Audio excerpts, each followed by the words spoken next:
दोस्तों, आपने अक्सर सुना होगा, जो होता है अच्छे के लिए होता है। ये लाइन सुनने में बहुत मीठी लगती है, इतनी मीठी कि इंसान उससे बिना सोचे मान लेता है। लेकिन कभी रुककर सोचा है, कहीं ये मिठास सिर्फ ऊपर की परत तो नहीं? जैसे कड़वी दवाई पर चढ़ी हुई चीनी, जिसे हम बिना समझे पी जाते हैं और धीरे धीरे वो दवाई एक नशा बन जाती है। मुल्ला नसरुद्दीन की छत टपक रही थी, पानी गिर रहा था, दीवारें भीतर हो गई थी। पड़ोसी ने पूछा, भाई इसे ठीक क्यों नहीं करवाते? मुल्ला बोला, अगर अल्लाह चाहे कि मेरा घर सूखा रहे तो वो बारिश ही क्यों करता है? उसकी मर्जी के खिलाफ जाना भी तो गुस्ताखी ही है। ये कहानी छोटी है, पर इसमें एक बड़ा सच छुपा हुआ है। जब जिम्मेदारी को छोड़ दिया जाता है और उसे सुकून का नाम दे दिया जाए, तब आदमी धीरे धीरे जीना छोड़ देता है। मज़हब हमेशा डर से नियंत्रण नहीं करता, कभी कभी वो सुकून से करता है, और यही सबसे खतरनाक रूप है। क्योंकि डर तुम्हें जगाता है, पर सुकून तुम्हें सुला देता है। तुम्हें लगता है सब ठीक है, सब नियमित है और किसी बड़ी योजना का हिस्सा है। धीरे धीरे तुम सवाल करना छोड़ देते हो, तुम बदलाव ही छोड़ देते हो, तुम बस स्वीकार कर लेते हो। ये स्वीकार करना शांति नहीं होता, ये धीरे धीरे जागरूकता का अंत होता है। तुम्हारे भीतर जो आग थी, जो अन्याय के खिलाफ उठती थी, जो सच तक पहुंचना चाहती थी, वो धीरे धीरे बुझने लगती है। तुम चुप हो जाते हो और रुक जाते हो, तुम्हें पता भी नहीं चलता। इसी को समझने के लिए अफीम का विचार आता है।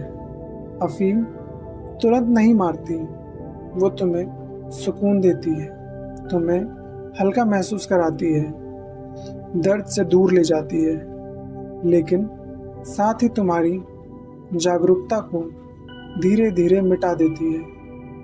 तुम जिंदा तो रहोगे, पर पूरी तरह जी नहीं पाओगे। बिल्कुल इसी तरह कुछ विश्वास भी काम करता है। तुम्हें सिखाया जाता है कि दुख सह लो, सब बर्दाश्त करो, असली फल बाद में मिलेगा, और यही तुम बदलने लगते हो। तुम अन्याय के खिलाफ खड़े नहीं होते, तुम उसे सह लेते हो। तुम दुनिया को बदलने की कोशिश ही नहीं करते, तुम उसे जैसा है वैसे ही स्वीकार कर लेते हो, बिना किसी सवाल किए, वो भी संपूर्ण समर्पण के साथ। वो जुल्म की बेड़ियां नहीं लाए, वो मखमल का बिछौना लाए हैं। तुम्हारी आंखों में नींद भरने को वो खुदा का एक खिलौना लाए हैं। सब्र करो, वो धीरे से कहते हैं। ये सब तो मालिक की मर्जी है। तुम्हारे हक की जो आग थी दिल में, उसे बुझाने की उनकी खुदगर्जी है। सुकून ऐसा कि तुम लड़ना भूल जाओ, इबादत ऐसी कि तुम सवाल खो दो। वो तुम्हें चुपचाप मार रहे हैं ताकि तुम अपनी ही आवाज़ खो दो। ये सुकून असल में सुकून नहीं है, ये एक नरम जाल है, जहाँ तुम्हें लगता है तुम सुरक्षित हो, पर तुम धीरे धीरे सो रहे हो। तुम्हारी सोच धीमी पड़ रही है, तुम्हारी इच्छाएं कम होती जा रही हैं, साथ ही तुम्हारा प्रश्न खत्म होता जा रहा है। इसी बीच एक गुरु प्रवचन दे रहा था, दुख सह लो, स्वर्ग में बहुत सुख मिलेगा। तभी मुल्ला पूछा, गुरुजी, ये स्वर्ग का सुख ईएमआई जैसा है क्या? किश्तें अब भरनी पड़ रही हैं और सामान बाद में मिलेगा। यहीं से बाद में का जाल शुरू होता है। तुम्हें कहा जाता है अभी सह लो, बाद में मिलेगा। अभी चुप रहो, बाद में मिलेगा। अभी झुक जाओ, बाद में मिलेगा। धीरे धीरे तुम्हारी पूरी जिंदगी इंतज़ार बन जाती है। आसमान के पर्दे के पीछे उन्होंने एक जन्नत सजा रखी है। तुम्हारे आज के हर दुख की कीमत कल की एक दुआ रखी है। मरने के बाद मिलेगा सब कुछ, ये कहकर तुम्हें सुला दिया। हाथों में तस्बीह थमा दी और लड़ना तुम्हें भुला दिया। इंतज़ार ही तुम्हारी ज़िंदगी है और इंतज़ार ही तुम्हारी मौत, जो आज तुम्हें बेजान कर दे। कैसी है वो रूहानी जोत। अब तुम जीना छोड़ देते हो, तुम बस इंतज़ार करते हो। तुम वर्तमान को खो देते हो। तुम्हें लगता है सब ठीक चल रहा है, पर असल में तुम रुक चुके होते हो। आजकल के बाबाओं की योजना किसी दफ्तर की फाइल जैसी है। काम आज करो, तकलीफ आज सह लो, पर उसका लाभ मरने के बाद मिलेगा। और अजीब बात यह है कि आज तक कोई वहाँ से लौटकर बताने नहीं आया। ये सब मजाक लग सकता है, पर यह सच के बहुत करीब है। तुम्हारा आज तुमसे छीन लिया जाता है और बदले में तुम्हें कल का सपना दिया जाता है।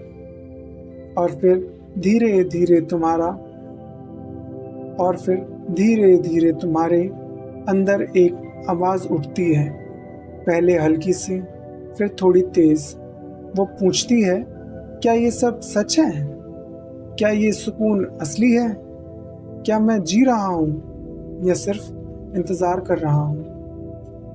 यहीं से जागरूकता का पहला दरवाज़ा खुलता है। जब वो आवाज़ अंदर से उठती है तो सब कुछ धीरे धीरे बदलने लगता है। पहले वो हल्की होती है, जैसे कोई दूर से बुला रहा हो। तुम उसे नज़रअंदाज कर देते हो। तुम फिर से सुकून की नींद में लौट सकते हो। लेकिन अगर तुमने एक पल के लिए भी रुककर उसे सुना, तो तुम महसूस करोगे कि ये आवाज़ तुम्हें हिला रही है। ये तुम्हें वो दिखाने लगी है जो तुम इतने समय से देखना नहीं चाहते थे।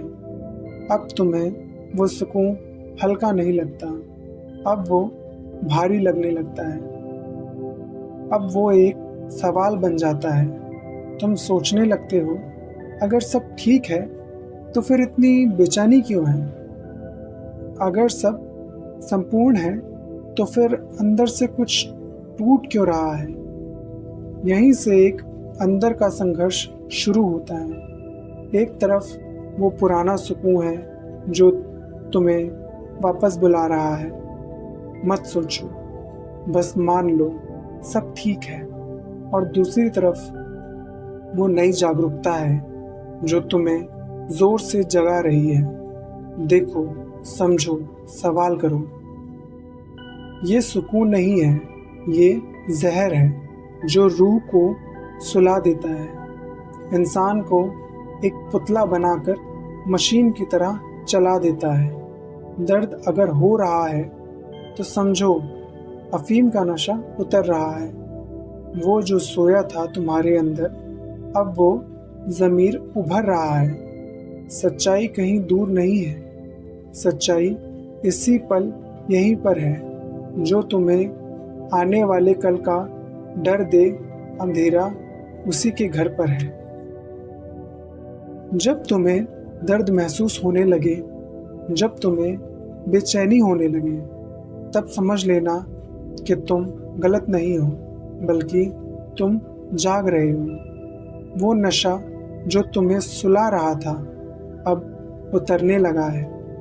अब तुम देखते हो कि कैसे तुम्हें रोक दिया गया था, कैसे तुम्हें सिखाया गया था कि सब ठीक है, सब वैसे ही रहना चाहिए। कैसे तुम्हें बदलने से, लड़ने से, पूछने से रोका गया, और सबसे गहरी बात, कैसे तुम खुद भी इसे स्वीकार कर लिए। लोग कहते हैं अज्ञान ही सुख है, और सच में जब तक तुम सो रहे होते हो तब तक सब आसान लगता है, पर जैसे ही तुम जागते हो तुम्हें पता चलता है कि जिस तकिए पर तुम सो रहे थे वो असल में पत्थर है, और ये एहसास तुम्हें झटका देता है। अब तुम्हारे सामने दो रास्ते हैं, एक वापस उसी सुकून की तरफ जाने का जहाँ तुम फिर से सब भूल सकते हो, या फिर बिना सवालों के जी सकते हो, और दूसरा रास्ता सच की तरफ जाता है जहाँ तुम्हें देखना पड़ेगा, समझना पड़ेगा, और शायद अपनी पुरानी सोच को तोड़ना पड़ेगा। तभी तुम्हारे सामने सबसे बड़ा सच आएगा, और वो सच ये होगा कि सुकून हमेशा अच्छा नहीं होता। कभी कभी सुकून ही सबसे बड़ा दुश्मन होता है, क्योंकि ये तुम्हें रोक देता है, तुम्हें एक जगह पर ठहरा देता है, तुम्हें वैसे ही बना देता है जैसा तुम्हें बना दिया गया है। सच के लिए सुकून नहीं चाहिए, सच के लिए जागरूकता चाहिए, सच के लिए हिम्मत चाहिए, और सवाल चाहिए। धीरे धीरे तुम महसूस करते हो कि तुम बदल रहे हो। तुम पहले जैसा महसूस नहीं करते, तुम पहले जैसा सोचते नहीं, तुम्हारे अंदर एक नई दृष्टि पैदा होती है। अब तुम समझने लगते हो कि सच किसी दूर भविष्य में नहीं है, सच यही है, इसी पल में, इसी सांस में, इसी अनुभव में। जो तुम्हें कहता है कि सच बाद में मिलेगा वो तुम्हें रोक रहा है। जो तुम्हें कहता है कि सब ठीक है वो तुम्हें सुला रहा है, और जो तुम्हें जगाता है वो तुम्हें आज़ाद कर रहा है। जो सच है वो सवाल से डरेगा नहीं, जो फौलाद है वो आग में पिघलेगा नहीं। मिटा दे उन जवाबों को जो तुझे रटाए गए, जला दे उन रास्तों को जो जबरन दिखाए गए। जागना ही बगावत है और होश ही आज़ादी, खुद को खोकर ही मिलेगी तुझे तेरी आबादी। क्या तुम वापस सो जाओगे या आप सच में जागोगे? क्योंकि जब अफीम का असर उतरेगा तो इंसान या तो फिर से नींद ढूंढेगा या फिर सच के साथ जीना शुरू कर देगा, और वही फैसला तुम्हारी पूरी जिंदगी बदल देगा।